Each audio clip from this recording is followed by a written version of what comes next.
यमुनानगर खबर यमुनानगर के Mukundlal civil hospital से, जहां बने नए भवन में सीलन, दरक रहे खिड़कियां, दरवाजे और निर्माण में इस्तेमाल होने वाली सामग्री भी बेहद खराब स्तर की।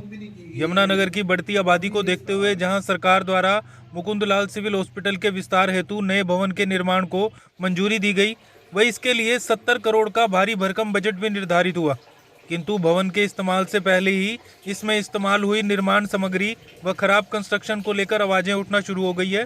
बता दें, अभी यह भवन स्वास्थ्य विभाग को सुपुर्द भी नहीं किया गया, उससे पहले ही नए बने इस भवन में अनियमितताओं की शिकायतें आनी शुरू हो गई हैं। बता दें, इस भवन में ए, बी एवं सी 3 ब्लॉक हैं। ए व बी ब्लॉक जहां मरीजों व सी ब्लॉक को प्रशासनिक खंड हेतु बनाया गया है। पीडब्ल्यूडी विभाग के एक्सीएन नवीन खत्री 31 जनवरी तक इस भवन को स्वास्थ्य विभाग को सुपुर्द करने की बात कहते हैं, जबकि एम्बुलेंस कंट्रोल रूम का टूटा दरवाजा, नल गायब हैं, शौचालयों की हालत खराब है।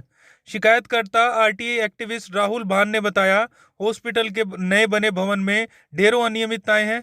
खराब कंस्ट्रक्शन हो या घटिया निर्माण सामग्री, वो शौचालयों से गायब नल, धसे हुए फर्श व खिड़कियों में गैप व अन्य चीजें इस इमारत में इस्तेमाल घटिया निर्माण सामग्री की ओर इशारा करती हैं। इनकी जांच होना आवश्यक है। राहुल ने मुख्यमंत्री हरियाणा से इस पूरे निर्माण कार्य में हुई अनियमितताओं की जांच करवाने की भी मांग की। वहीं जब इस पूरे मामले पर पीडब्ल्यूडी विभाग के एक्सीएन नवीन खत्री से बात की गई, तो उनका कहना है, हॉस्पिटल नए भवन को स्वास्थ्य विभाग को सुपुर्द करने से पहले इसे ठीक करने के लिए आश्वस्त होगा। आश्वस्त होने के बाद इसे स्वास्थ्य विभाग के सुपुर्द किया जाएगा। वह जहां तक अन्य अनियमितताओं की बात है, वह उनके संज्ञान में नहीं है, लेकिन उनकी भी जांच करवाई जाएगी। बड़ी बात है, देखना होगा स्वास्थ्य विभाग को 31 जनवरी को यह इमारत सुपुर्द होगी। वह इसमें सिर्फ 7 दिन बचे हैं। कैसे इतनी बड़ी अनियमितताओं को ठीक किया जाएगा? क्या मटेरियल यूज हो रहा है? मेरी उंगली के थोड़े से हल्के से जोर से ये टूट रहा है सारा। आप देख सकते हैं क्या मटेरियल यूज किया हुआ है। ये पूरा मतलब कि सिस्टम मुझे लग रहा है कि पूरा चेक करवाना पड़ेगा। और मैं कहूंगा, बार बार मैं सरकार से मांग करता हूं कि इसको सारा चेक कराया जाए, क्योंकि यहाँ पे बेहाल है, मटेरियल जीरो के बराबर यूज किया जा रहा है। ये पूरी सरेआम दिन के उजाले में ये देखो भ्रष्टाचार हो रहा है, लेकिन कोई देखने वाला नहीं है, कोई करने वाला नहीं है। यहाँ पे मुझे लग रहा है जान जोखिम में डाल के आएंगे हॉस्पिटल भी, ऐसा हाल हो गया आज के टाइम में। ये देखिए जी, अभी तो मैं वही कह रहा हूँ, ये बिल्डिंग हमने दी भी नहीं है अभी स्वास्थ्य विभाग को, तब ये हाल है। तो मुझे तो लग रहा है ये आने वाले 1 साल के अंदर मुझे लग रहा है टाइलें भी गिरती नजर आएंगी आपको। ज्यादा टाइम नहीं लगेगा इसके अंदर। 1 साल के अंदर ये बिल्डिंग मुझे लग रहा है ध्वस्त होने की तरफ।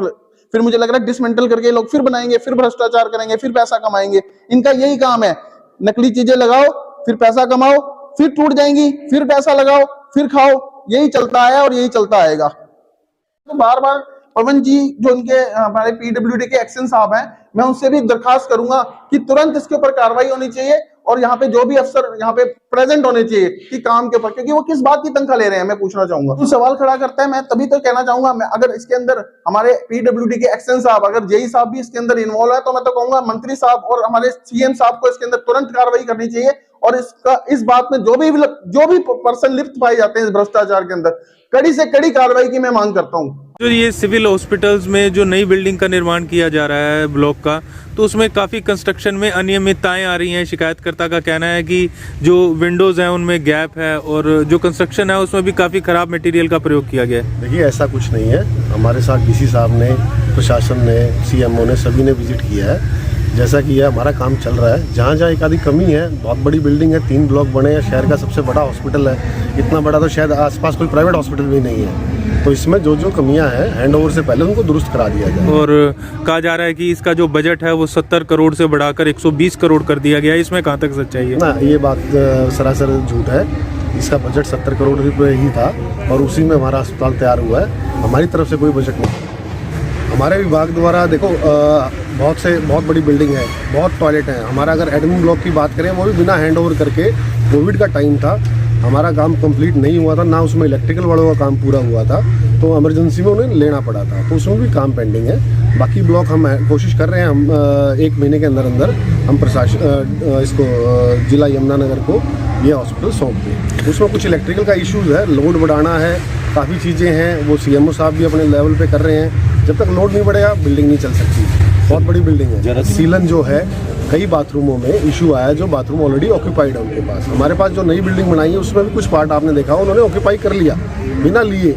बिना हैंड ओवर हुए।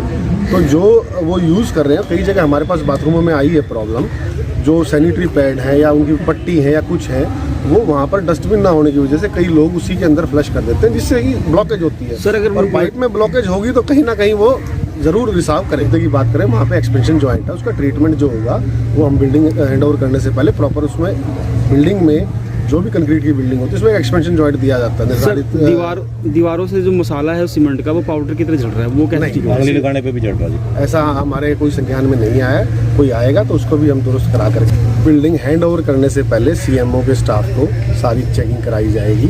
जहाँ भी जो कमी पाई जाएगी उसको दुरुस्त कराएंगे। जो बिल्डिंग है वो 3 साल की अवधि के लिए ठेकेदार की दोषदायित्व अवधि में रहेगी। अगर उसके बावजूद भी कोई टूट फूट के अलावा कोई अगर बिल्डिंग में प्रॉब्लम आती है तो वो भी उस ठेकेदार द्वारा ठीक करवाया जाए। धन्यवाद सर।